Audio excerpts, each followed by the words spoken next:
نوری محفل پہ چادر تنی نور کی، نور پھیلا ہوا آج کی رات ہے۔ ناظرین السلام علیکم رحمۃ اللہ وبرکاتہ۔ معراج النبی کے واقعات سفر کے واقعات کی طرح بیان کیے جاتے ہیں کہ سفر معراج میں نبی کریم صلی اللہ علیہ وآلہ وسلم کہاں سے کہاں پہنچے، کہاں قیام فرمایا۔ معراج النبی کے عنوان سے نبی کریم صلی اللہ تعالیٰ علیہ وآلہ وسلم کے مشاہدات کو بیان کیا جاتا ہے۔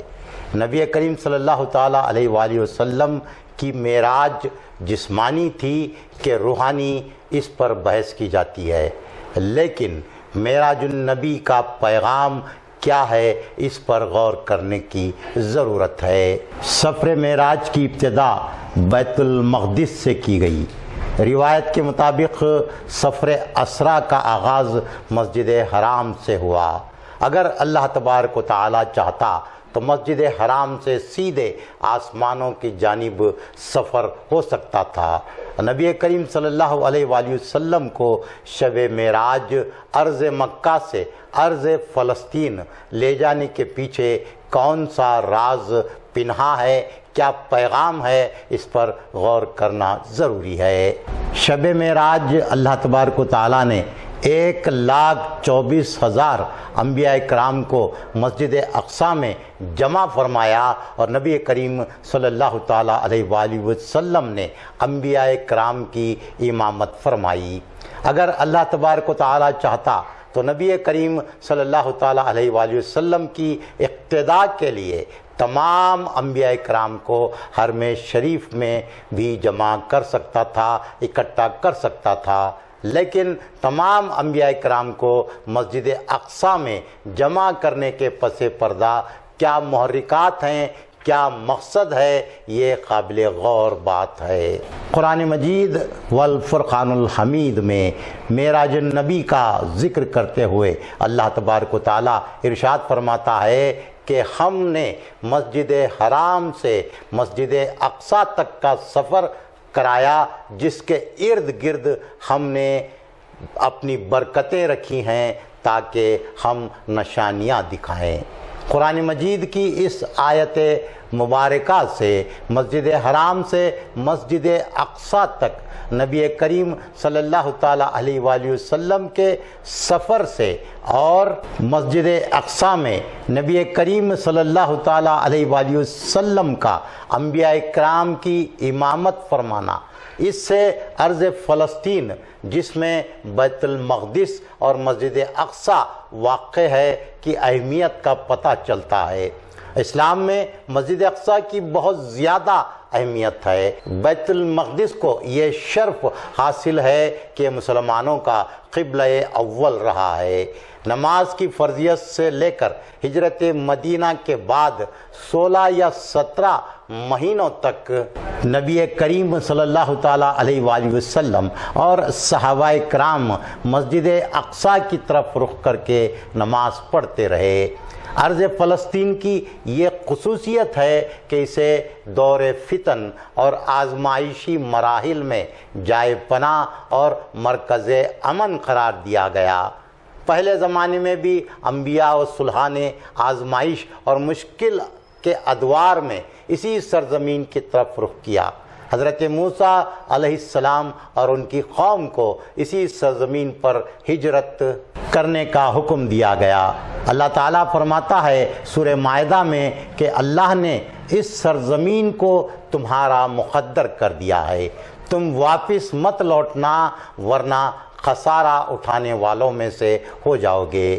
قرآن مجید میں ایک دوسری جگہ سورہ الاعراف میں اللہ تبارک و تعالیٰ فرماتا ہے اس سرزمین کے مشارق اور مغارب کا وارث بنا دیا جس میں ہم نے برکتیں رکھی ہیں۔ بیت المقدس انبیاء کرام کی سرزمین ہے جس کو مسلمان، یہودی اور عیسائی تینوں ہی اہم مانتے ہیں اور مقدس سمجھتے ہیں۔ یہودی اس لیے مقدس سمجھتے ہیں کہ بیت المقدس ان کے مقامات مقدسہ کا مرکز ہے، خاص کر القدس اور الخلیل۔ بیت المقدس کو عیسائی اس لیے مقدس سمجھتے ہیں کہ حضرت مریم یہیں رہا کرتی تھیں اور حضرت عیسیٰ علیہ السلام کی پیدائش بھی یہیں ہوئی۔ ان کے اہم مقامات بیت اللحم اور الناصر یہی ہیں، لیکن معراج النبی کے بعد بیت المقدس کو صرف مسلمانوں کے لیے مقدس قرار دیا گیا۔ یہودی اور عیسائی اپنے دین پر قائم نہیں ہیں۔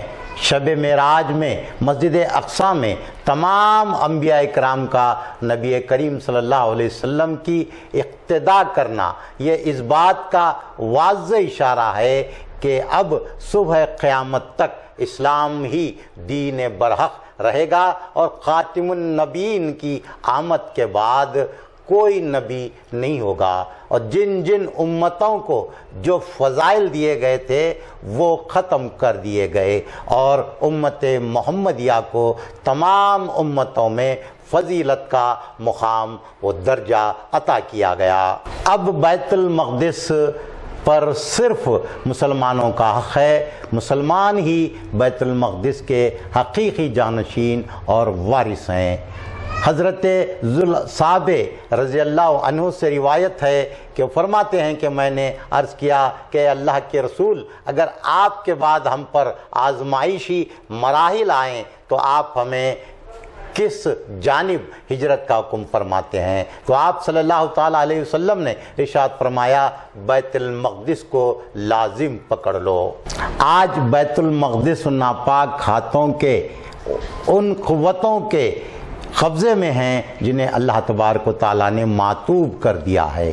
شب معراج، معراج النبی کا اصل پیغام یہ ہے کہ عالم اسلام بیت المقدس کی بازیابی کو اپنا مقصد حیات بنائیں۔ یقیناً پھر سے عالم اسلام کو یہیں سے عروج حاصل ہوگا، اللہ نے اس کا وعدہ فرمایا ہے۔ آج ہمارے ایمان کی کمزوری کا یہ عالم ہے کہ ہم دنیاوی طاقتوں سے خائف ہیں، انہیں سپر پاور مان رہے ہیں، لیکن ہم اللہ کے وعدے پر بھروسہ نہیں کر رہے ہیں۔ معراج مصطفیٰ کا سب سے اہم سبق یہ ہے کہ اسلامی معاشرہ اور اسلامی ریاست کی تعمیر و تشکیل کی جائے۔ اسلامی معاشرہ قائم کرنے، اسلامی ریاست کی تشکیل کے لیے 14 نکات، 14 اصول بیان کیے گئے ہیں جو سورہ بنی اسرائیل کی آیت نمبر 23 تا 29 پر مشتمل ہیں۔ علامہ اقبال نے معراج النبی کا ایک بہت بڑا پیغام دیا ہے۔ ان کا یہ انقلابی شعر ہمیں بہت بڑا پیغام دے رہا ہے کہ سبق ملا ہے یہ معراج مصطفیٰ سے مجھے، سبق ملا ہے یہ معراج مصطفیٰ سے مجھے کہ عالم بشریت کی زد میں ہے گردوں۔ آج ہم جن حالات اور مصائب میں گھرے ہوئے ہیں، ان سے باہر نکلنے کے لیے بھی معراج النبی صلی اللہ تعالیٰ علیہ وآلہ وسلم میں بہت بڑا پیغام موجود ہے۔ معراج کا واقعہ جن حالات میں پیش آیا، کم و بیش انہی حالات سے آج ہم گزر رہے ہیں، لیکن ہمیں اس بات پر غور کرنا چاہیے کہ دین کے راستے میں جب آزمائشیں اپنی انتہا کو پہنچ جاتی ہیں تو دائی کی بلندی کا سفر شروع ہوتا ہے۔ جب اس پر مصائب کے پہاڑ توڑے جاتے ہیں تو اللہ تبارک و تعالیٰ اس پر اپنے انعام کی بارش کرتا ہے۔ معراج النبی کا یہ پیغام ہے کہ زمین والے جب اپنے دروازے بند کرتے ہیں تو اللہ تبارک و تعالیٰ ان کے لیے آسمان کے دروازے کھول دیتا ہے۔ ہمیں مخالف حالات سے گھبرانے کی ضرورت نہیں، دین اسلام کی مکمل پابندی کریں اور جدید علوم سیکھیں، ان میں اپنا مقام بنائیں، اپنی صلاحیتوں کو تعمیری کعبوں میں لگائیں، ہم دائی کا فریضہ نبھائیں، اس سے پہلے مومن بن جائیں۔ علامہ اقبال نے گردوں یعنی آسمانوں کے بشریت کی زد میں آنے کی جو بات کہی ہے وہ اسی طرف اشارہ ہے۔ اگر ہم اپنی بشریت کو عروج دیں تو ہماری زد میں انسان کیا چیز ہیں؟ گردوں، آسمان سے یہ سیارے، وہ کہکشاں، بلکہ مکان و لامکان کے تمام اشیاء، تمام منازل ہماری زد میں آ سکتے ہیں۔ ہم اپنے اندر غالب آنے کی ایمانی قوت پیدا کرنے کی ضرورت ہے۔ مومن حالات سے نہیں گھبراتا اور نہ کبھی مایوس ہوتا ہے۔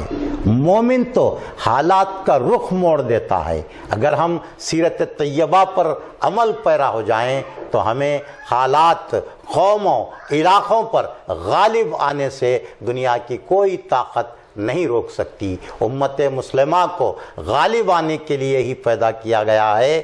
اس امت کو کوئی مغلوب نہیں کر سکتا۔ شرط یہ ہے کہ ہم اپنے فرائض کو ادا کریں، بشری تقاضوں سے اوپر اٹھیں، تو علامہ اقبال کی یہ بات سچ ثابت ہوگی کہ سبق ملا ہے یہ معراج مصطفیٰ سے مجھے، سبق ملا ہے یہ معراج مصطفیٰ سے مجھے کہ عالم بشریت کی زد میں گردوں۔ نوری محفل پہ چادر تنی نور کی